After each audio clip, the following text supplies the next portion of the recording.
സാജു, ഈ നഷ്ടപരിഹാരത്തിന്റെ കാര്യത്തിൽ വലിയ വിമർശനം സർക്കാർ ഏൽക്കുന്നതിനിടെയാണ് ഇപ്പോൾ ഒരു നിയമോപദേശത്തിന്റെ അടിസ്ഥാനത്തിലാണ് അങ്ങനെ നഷ്ടപരിഹാരം കൊടുത്ത് ഒഴിവാക്കാം എന്നുള്ള തീരുമാനത്തിലേക്ക് എത്തിയിരുന്ന ഒരു വിശദീകരണം സർക്കാർ നൽകുകയാണ്. ആ നിയമോപദേശം എന്ന് തേടി, ആ നിയമോപദേശത്തിൽ കിട്ടിയ ഉപദേശം എന്താണ്, അതെങ്ങനെയാണ് സർക്കാർ എടുത്തത് എന്നത് സംബന്ധിച്ചുള്ള കൂടുതൽ വിവരങ്ങൾ എന്താണ്? സൈഫുദ്ദീൻ, നമ്മൾ മനസ്സിലാക്കുന്നത് ടീകോം തന്നെ ഈ പദ്ധതിയിൽ നിന്നും ഒഴിയാനുള്ള താല്പര്യം സംസ്ഥാന സർക്കാരിനെ നേരത്തെ അറിയിച്ചിട്ടുണ്ട്. അതുകൂടി പരിഗണിച്ചുകൊണ്ടാണ് സർക്കാർ തലത്തിൽ ചില നീക്കങ്ങൾ നൽകിയത്. അപ്പോഴാണ് ഇതിനകത്തെ പിന്നീട് വിവാദങ്ങൾ ഒഴിവാക്കാൻ എന്ന ലക്ഷ്യത്തോടു കൂടി സംസ്ഥാന സർക്കാർ നിയമോപദേശം ഈ വിഷയത്തിൽ തേടുന്നത്.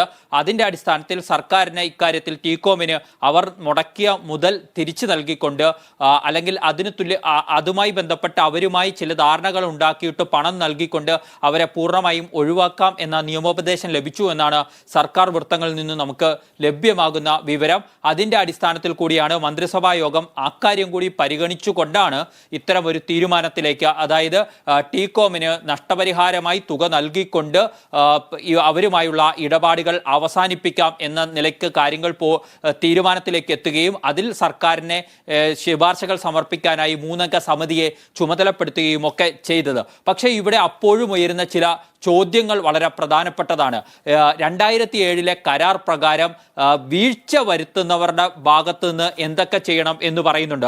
അതായത് ഗവൺമെന്റ് ഓഫ് കേരളയുടെ ഭാഗത്തു നിന്നാണ് വീഴ്ചയെങ്കിൽ എന്തൊക്കെ നടപടിക്രമങ്ങളാണ് അതിൽ ടീകോമിന് സംസ്ഥാന സർക്കാരിൽ നിന്നും ഈടാക്കാൻ കഴിയുക എന്നും, ഇനി ടീകോമിന്റെ ഭാഗത്തു നിന്നാണ് വീഴ്ച ഉണ്ടാകുന്നെങ്കിൽ അതിൽ സംസ്ഥാന സർക്കാരിന് എന്തൊക്കെ നടപടിക്രമങ്ങൾ പൂർത്തീകരിച്ചുകൊണ്ട് ചെയ്യാൻ കഴിയും എന്ന കാര്യങ്ങൾ വിശദീകരിക്കുന്നുണ്ട്. ഇവിടെ വീഴ്ച സംഭവിച്ചത് ആരുടെ ഭാഗത്തു നിന്നാണെന്ന് പരിശോധിച്ചാൽ ഈ പദ്ധതി സമയബന്ധിതമായി പൂർത്തിയാക്കാത്തതിന് പ്രധാനപ്പെട്ട കാരണക്കാർ ടീകോം തന്നെയാണ്.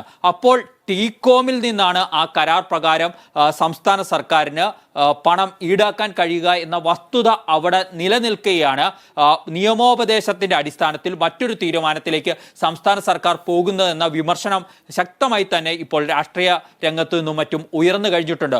കാരണം ടീകോം വീഴ്ച വരുത്തിയിരിക്കുന്നു. സമയബന്ധിതമായി തീർക്കേണ്ട പ്രവൃത്തികളുടെ 10% പോലും ഈ 13 വർഷ കാലയളവിനുള്ളിൽ തീർക്കാൻ ടീകോമിന് സ്മാർട്ട് സിറ്റി കൊച്ചിയിൽ കഴിഞ്ഞിട്ടില്ല എന്ന വസ്തുത ബാക്കി നിൽക്കുകയാണ്. അപ്പോൾ 2007 കരാർ പ്രകാരമാണെങ്കിൽ അതിനകത്ത് ഒരു ചാർട്ടേഡ് അക്കൗണ്ട്, പൊതുസമ്മതനായ ചാർട്ടേഡ് അക്കൗണ്ടിന്റെ സാന്നിധ്യത്തിൽ ചർച്ചകൾ നടത്തിക്കൊണ്ട് അതിൽ സംസ്ഥാന സർക്കാരിന് മുടക്കിയ മുതലടക്കമുള്ളവ തിരിച്ചെടുക്കാൻ കഴിയും. അവിടെ ടീകോമിന് അങ്ങോട്ട് പണം കൊടുക്കുക എന്ന വ്യവസ്ഥ വരുന്നതേ ഇല്ല.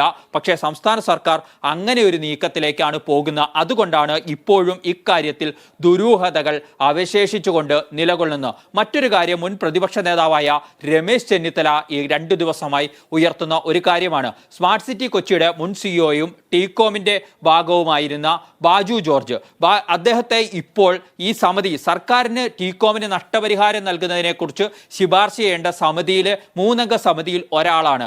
അദ്ദേഹത്തിനെ എന്തിന് ഇതിനകത്ത് ഉൾപ്പെടുത്തി എന്ന ചോദ്യമുണ്ട്. അദ്ദേഹം ഇപ്പോൾ സംസ്ഥാന സർക്കാരിന്റെ വഴിയോര വിശ്രമ കേന്ദ്രങ്ങൾ നിർമ്മിക്കുന്ന, അതായത് പ്രവാസികളിൽ നിന്നും പണം സ്വരൂപിച്ചുകൊണ്ട് വഴിയോര വിശ്രമ കേന്ദ്രങ്ങൾ നിർമ്മിക്കാനായി രൂപീകരിച്ചിരിക്കുന്ന ഓവർസീസ് കമ്പനി ലിമിറ്റഡിന്റെ തലപ്പത്ത് MD ആയി അദ്ദേഹം ഇപ്പോൾ ഉണ്ട്. പക്ഷേ നേരത്തെ ടീകോമിലെ ഉദ്യോഗസ്ഥനായിരുന്ന സ്മാർട്ട് സിറ്റി കൊച്ചിയുടെ CEO അടക്കമുള്ള പദവികളിൽ പ്രവർത്തിച്ചിട്ടുള്ള, അതിൻ്റെ അഡ്വൈസറായൊക്കെ പ്രവർത്തിച്ചിട്ടുള്ള ബാജു ജോർജിനെ എന്തിനു വേണ്ടി ഇതിന് സർക്കാരിനെ ശുപാർശ ചെയ്യാനുള്ള സമിതിയിൽ ഉൾപ്പെടുത്തി എന്ന ചോദ്യവും പ്രതിപക്ഷം അതിശക്തമായി ഉന്നയിക്കുന്നുണ്ട്. മാത്രമല്ല, ഇതിനകത്ത് എവിടെയൊക്കെ ചർച്ചകൾ നടന്നു, നയപരമായ തീരുമാനമാണ് സ്മാർട്ട് സിറ്റി കൊച്ചിയുടെ കാര്യത്തിൽ ഉണ്ടാവേണ്ടത്. അത് സംബന്ധിച്ച ഒരു ചർച്ചയിൽ LDF ഘടകകക്ഷികൾക്ക് എത്രമാത്രം അറിവുണ്ട് എന്നതടക്കമുള്ള ചോദ്യങ്ങൾ ഇപ്പോൾ ഉയരുന്നുണ്ട്. സൈഫുദ്ദീൻ.